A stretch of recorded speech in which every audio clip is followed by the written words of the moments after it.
I didn't have to. I didn't have to pedal. That's a good effort. So good. Slendy man. I'm still waiting when we're going to do Stiffer Man.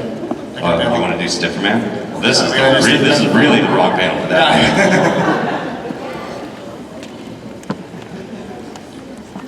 He'd been watching her for a few weeks. And in that time, he had memorized her entire daily routine. 7:30 a.m., wake up and shower.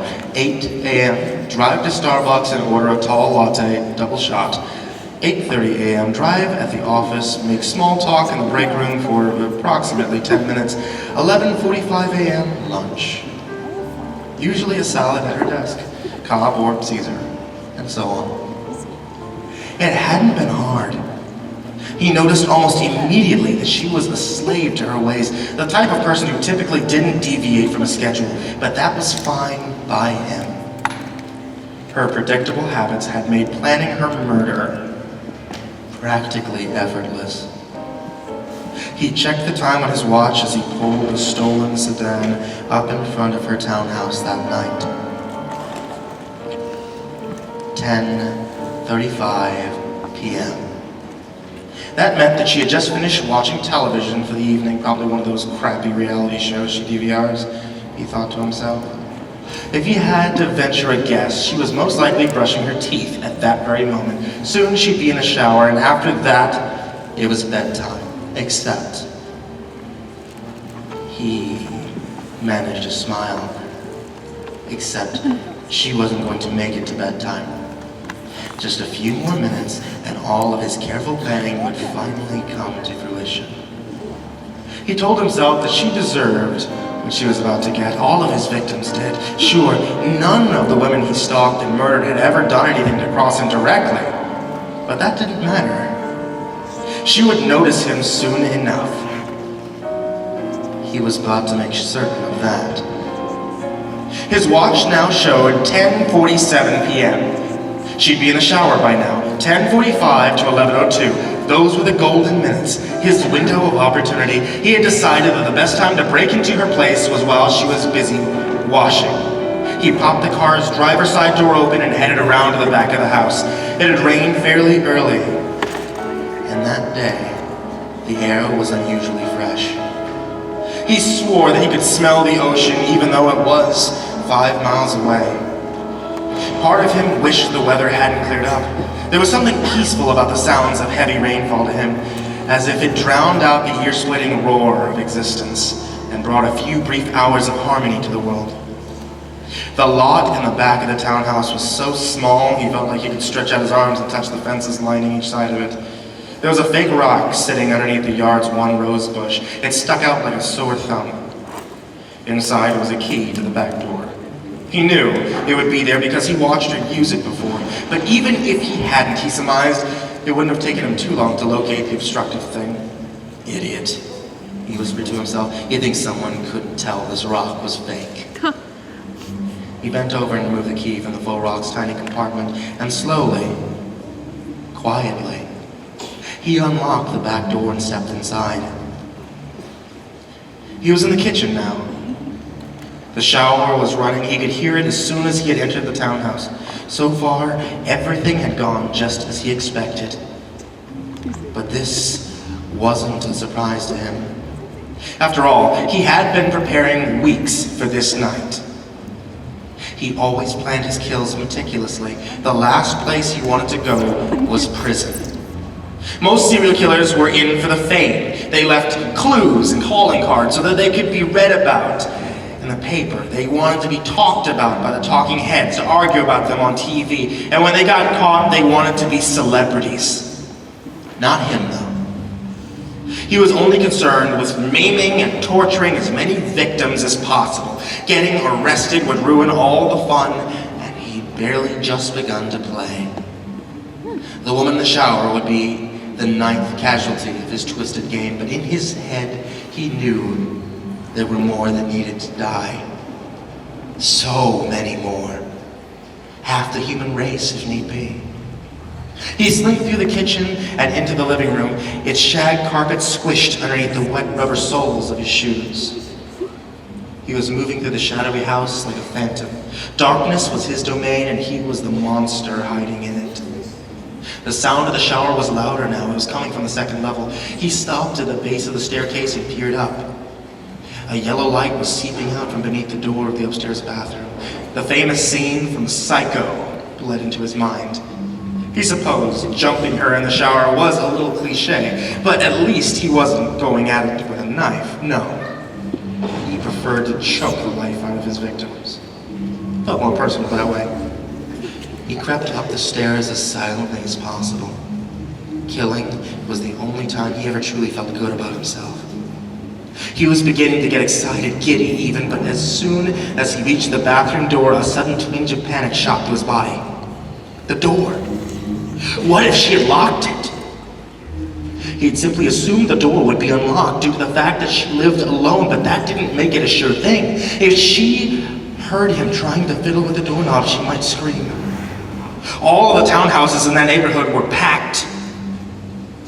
Hers even shared a wall with another one, and the people living in that adjacent building would easily be able to hear her cries for help. A million frantic thoughts began to squawk into his mind.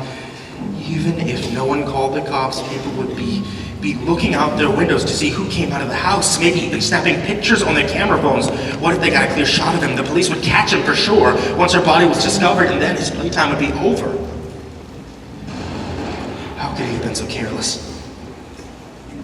He considered turning around and heading back down the stairs. There was always tomorrow. If he was quiet about it, he could rework his plan and come back the following evening. He started to leave, but only made it a few steps down the hall before a thought flashed into his head like a bolt of lightning.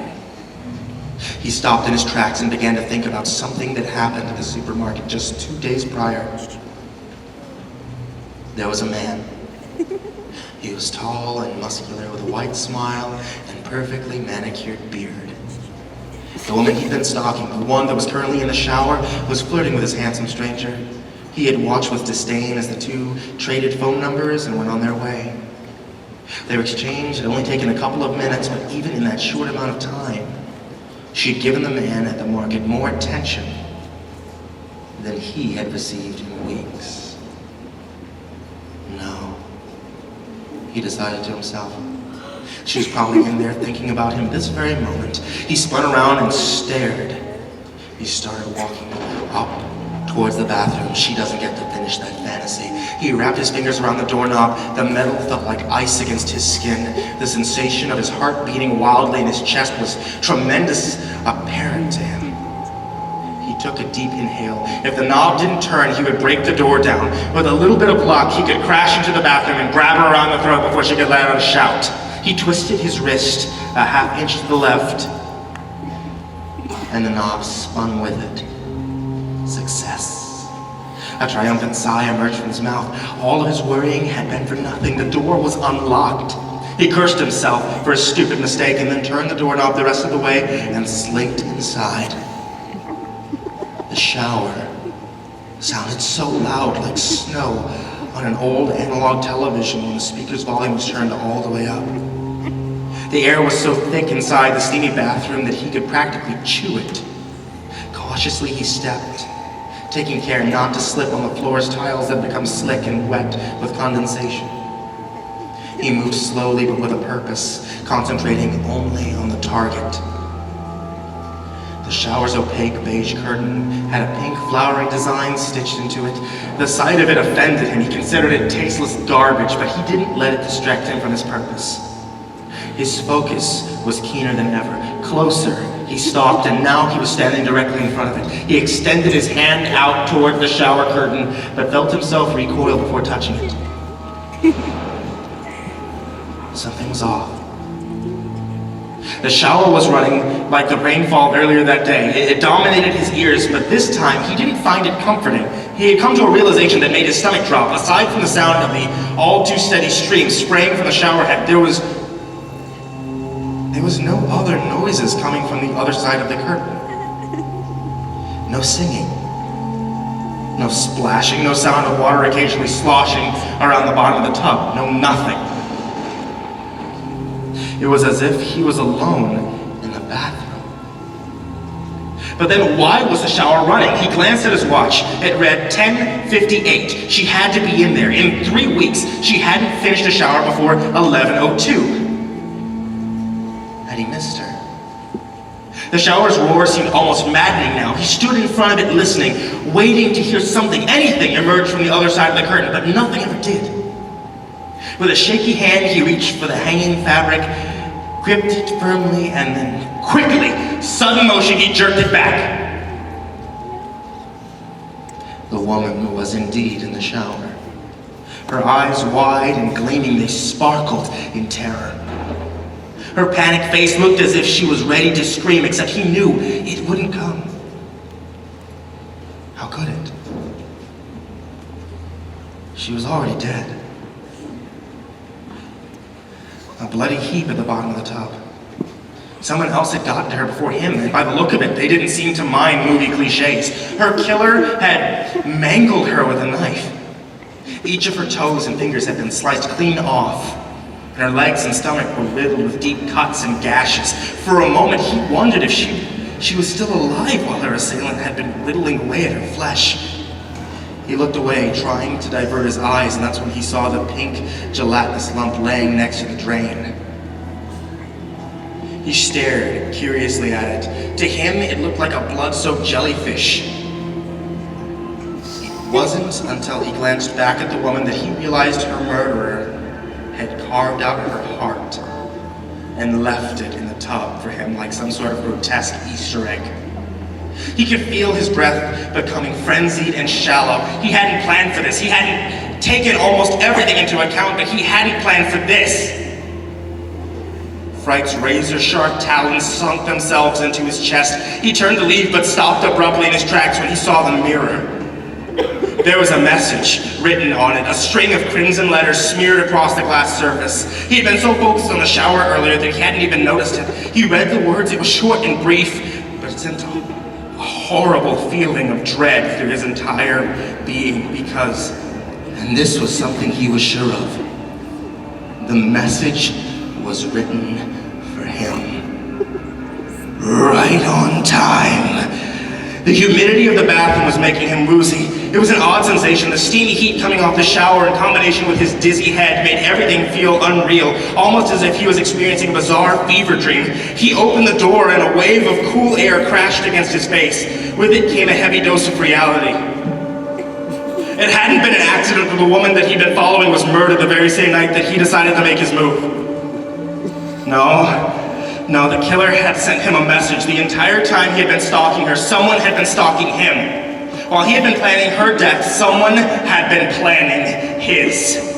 He didn't turn to run out of the bathroom. He galloped. It seemed like the staircase had somehow moved 100 feet down the hall. The shadows were no longer his to hide in. They had a new monster, and he feared that it was coming for him. His legs stopped working as soon as he reached the top of the stairs, causing him to collapse onto the banister. With all of his strength, he hoisted himself up onto his feet.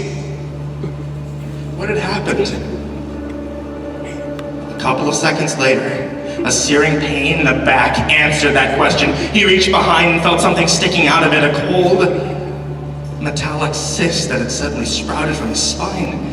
There was a pressure pushing down in the back of his head now, a hand forcing him into a helpless position, doubling him over the banister. For a second, it felt like he was levitating as he dangled precariously, looking down towards the living room floor 15 feet below. And then came another searing pain, even worse than the first. Slowly, his assailant began to pull the knife from his back, and it felt as though he would wound him.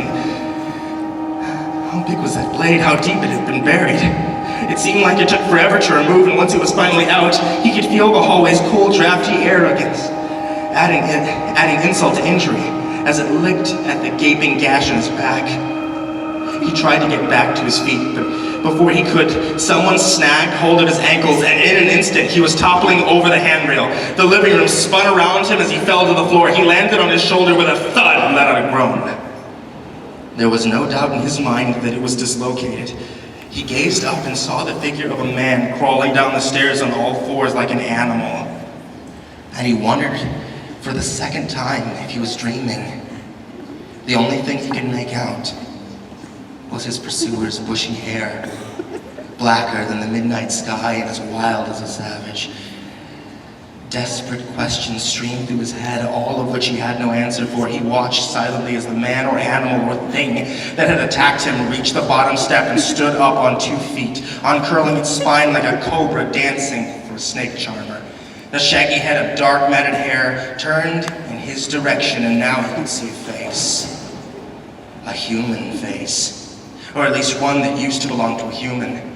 His stalker wore a skeleton smile, no lips, and a set of flat white teeth that contrasted bitterly against purple gums, like a rotting corpse that had no nose, and its pallid complexion looked snow white in the moonlight seeping into the living room. In its hand it held an 8-inch Bowie knife coated in blood. It began to slither towards him, watching him through a pair of bulging yellow eyes, and it almost looked as if it was wearing a person like a Halloween costume. A teenager or a young man, perhaps. He was dressed in black pants and a white hooded sweatshirt.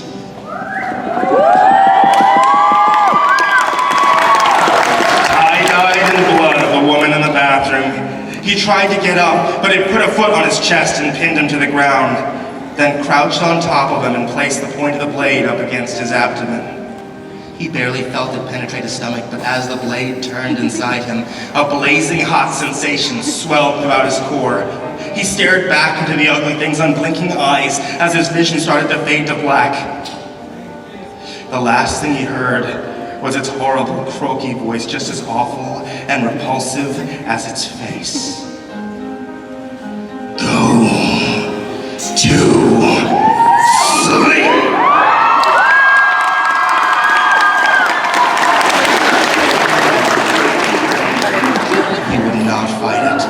The angel of death had arrived, and it had come in the form of this terrible nightmare crouched on top of his chest. He wondered if hell was real, and supposed he'd find out soon enough. His eyelids were getting heavy, so he let them fall shut, and waited for the darkness to take him. Right on time, a Jeff the Killer story by Vincent VenaCava.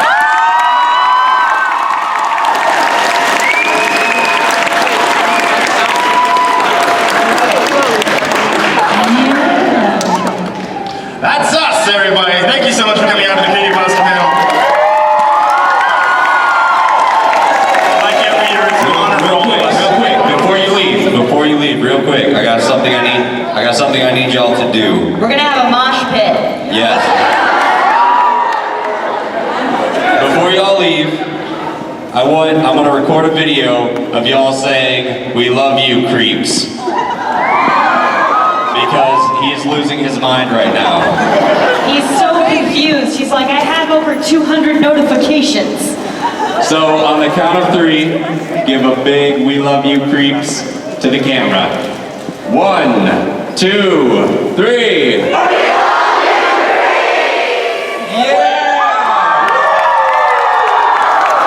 That's great.